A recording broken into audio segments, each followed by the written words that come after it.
If you haven't been living under a rock during the past few days, you'll be aware that the cryptocurrency market has had better days. Despite the severity of the drop, the cryptocurrency market has just recently begun to recover, with the big dog Bitcoin creeping back into the 40,000 range.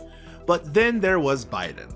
President Biden just declared that any cryptocurrency transfers worth more than $10,000 will be reported to the IRS. This was a slap in the face in an already terrible week, not only for Bitcoin investors, but also for all cryptocurrency investors.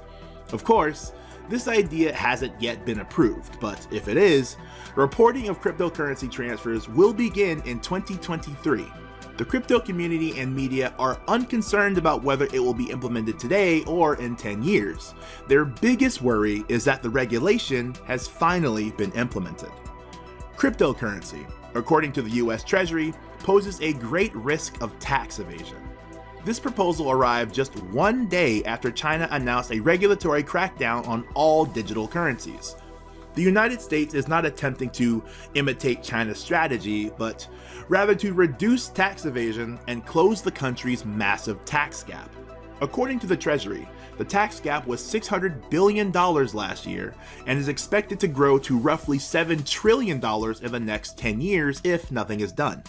All of this is part of Biden's long-term strategy to earn $700 billion in income over the next decade by increasing IRS scrutiny of Americans. This includes more than tripling the IRS workforce by hiring 87,000 new workers by 2030.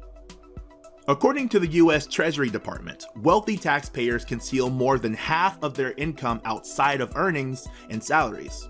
Indeed, this is the latest in a series of White House plans that will result in the wealthiest Americans paying much more tax by investing roughly $80 billion in the IRS.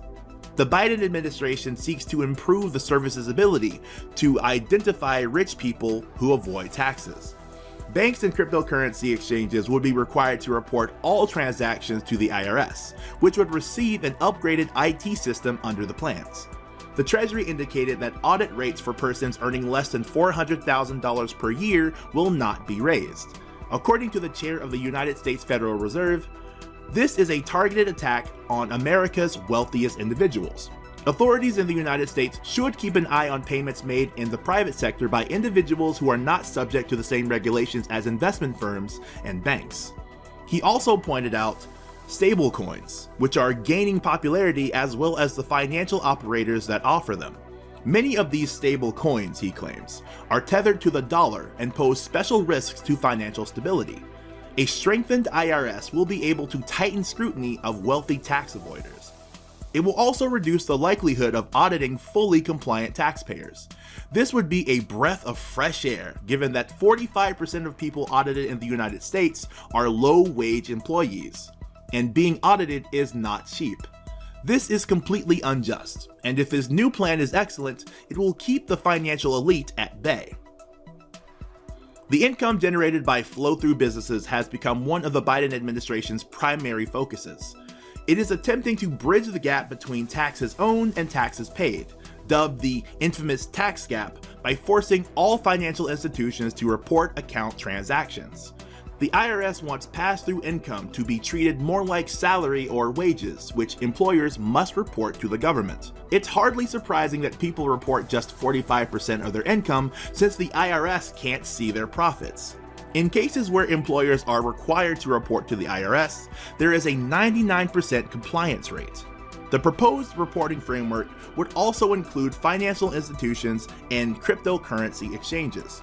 Speaking of international, the European Central Bank has stated that the possible use of cryptocurrencies for criminal activities is reason for worry. The US Treasury mirrored that statement, but was little more forthright about the illegal activities, noting tax avoidance in particular.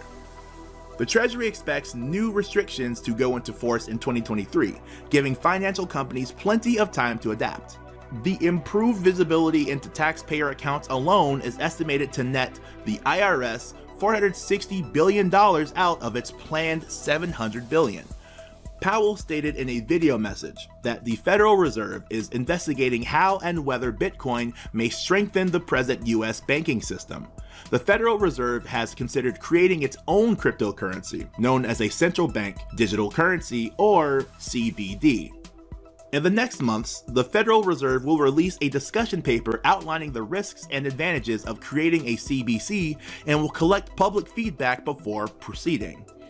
According to Paul, we believe it is critical that any potential CBC serve as a supplement to, rather than a replacement for, cash and current private sector digital forms of the dollar, such as deposits and commercial banks.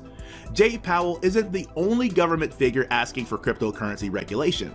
Senator Sherrod Brown, the chairman of the Senate Banking Committee, wants to modify rules to make it simpler for cryptocurrency firms to operate on a national scale.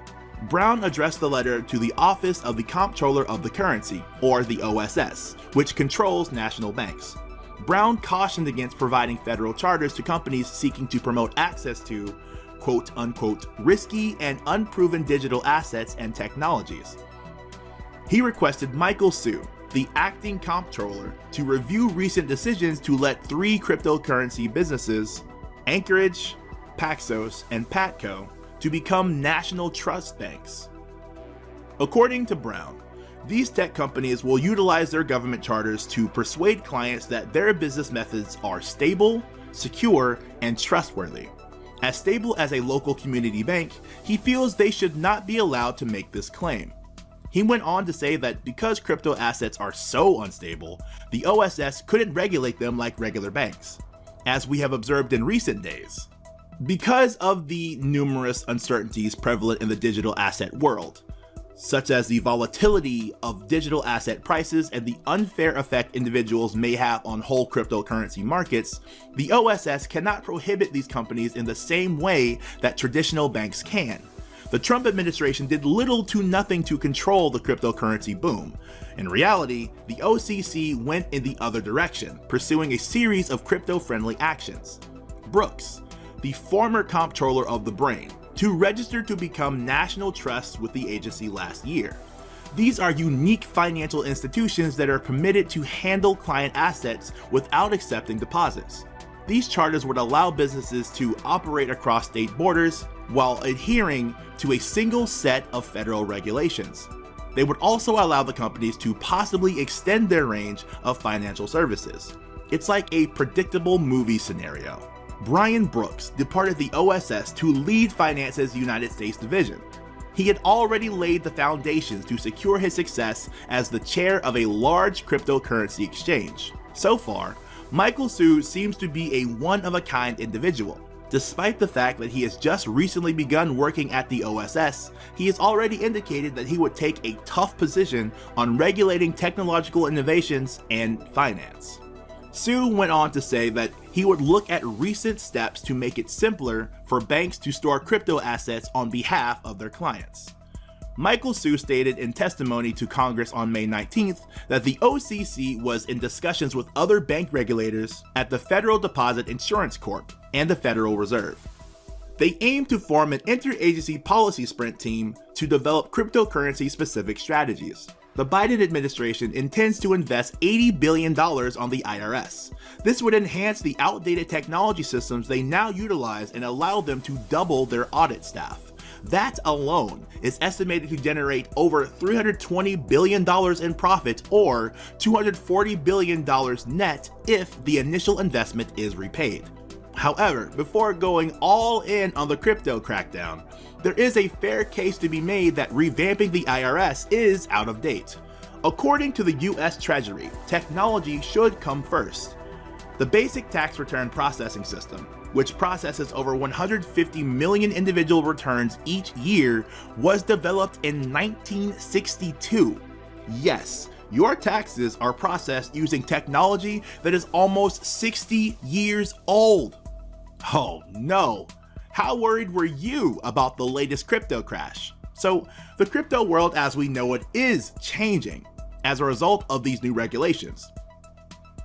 How enthusiastic are you about the imminent regulation of cryptocurrency? Let us know all of this and more in the comment section below. And thanks for watching the video. If you want to continue to learn about everything regarding cryptocurrency, we've got 2 more video options for you on the screen to check out. And don't forget to give a thumbs up on this video if you liked it, and subscribe to our Electric World channel for daily content just like this.